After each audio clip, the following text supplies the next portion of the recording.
Hi there everyone, I'm the guy with no gamer tech, and today I wanted to talk about Apex Legends and the one reason I've continued to play this game throughout this last year, and that is the characters. Because with this being the first Battle Royale I ever played, I didn't quite know what to think of it when I was going into it. I'd never played a Battle Royale before and I didn't think I was going to enjoy it.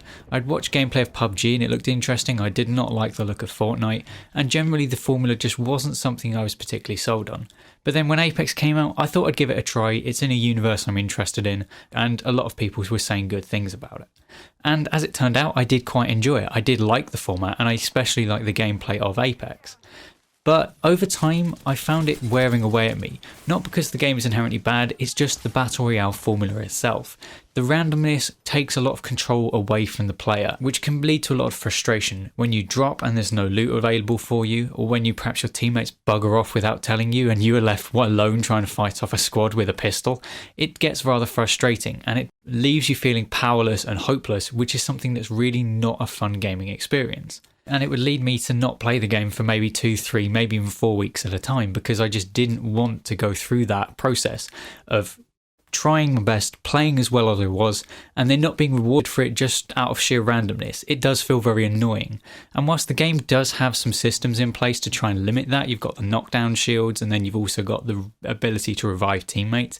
Those do help, especially because it gives you a chance to get back into the game. It is still frustrating when you've spent all that time working towards something, or perhaps you've just dropped straight away and you find that you've got a barrel stabilizer and an extended mag for your hand. It's a bit annoying and it just makes you not want to play it at times. But the thing that's kept me coming back to this game has been the characters. The reason for that is more because of the narrative they're building outside of the game. The characters themselves and their abilities do add some interesting gameplay elements. It leads to some really cool clutch plays, and it also gives you the chance to synergize with your teammates, which is just a new level with Battle Royales, which none others seem to really take advantage of. But the more important thing for me is that narrative they are building, because it really adds an interest into the character and who they are. The main two I'm going to reference are going to be the Voidwalker story for Wraith and the Old Ways story for Bloodhound. I will admit that I'm going to include spoilers, so if you haven't seen these cinematics or you want to, please feel free and watch them before continuing to watch this. Now, the reason I find these cinematics so interesting is because they go into a character and you really get to understand who they are and how they became who they are, which is what has made it so interesting. And then for both of these in particular, they have one aspect of a character which most of the time you pay little attention to.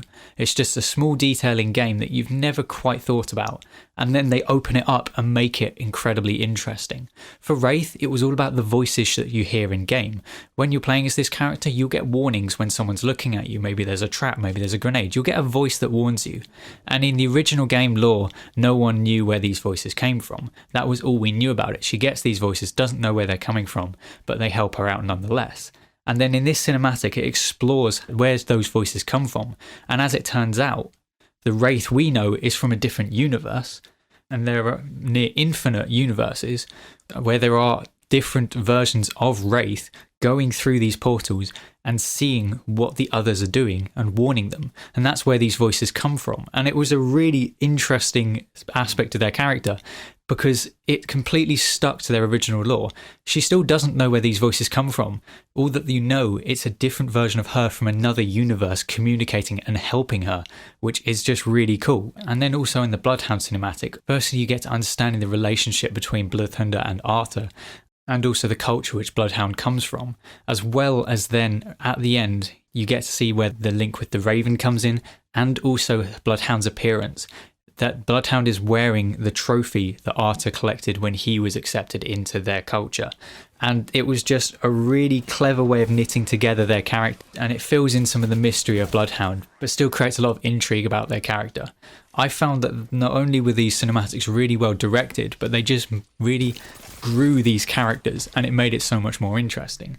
And as I've said, it's the reason I'm still playing this game, because even though the game is frustrating at times because of its format, I still come back because these kind of cinematics and story that they're building up in the background make me think about these characters and make me want to try and play as them in game and try and become their character in game. That's what I like about it. I can kind of almost role play in this game, which is quite fun. I'm enjoying that aspect of it.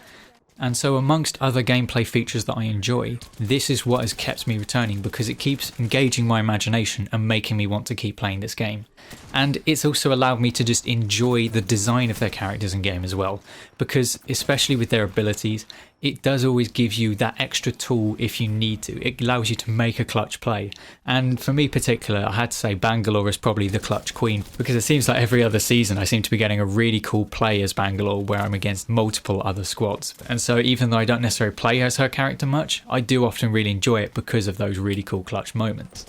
And equally well, the clutch plays are also something that do keep me coming back to this game.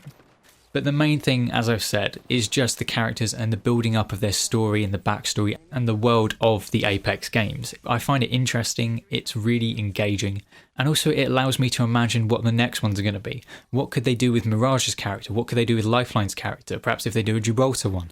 I'm really interested to see where it all goes because they really have shown that they can make really interesting and engaging narratives behind these characters, and I can't wait to see what the next ones will be. And what's more, with Season 5 coming in the next couple of weeks, there's definitely something new to look forward to. I'm interested to see what the changes they'll make to either King's Canyon or World's Edge. There's definitely been a lot of teasers that it's going to be a large rework to King's Canyon, which is always interesting, and I'm just looking forward to seeing what the new character brings. But anyway, I do hope you've enjoyed this video. Please feel free to continue this discussion in the comments. Are there any parts of these characters that you really enjoy, or is there an entirely different aspect of the game that keeps you playing? But anyway, I've been the guy from the Gamertag, and I'll see you on another video.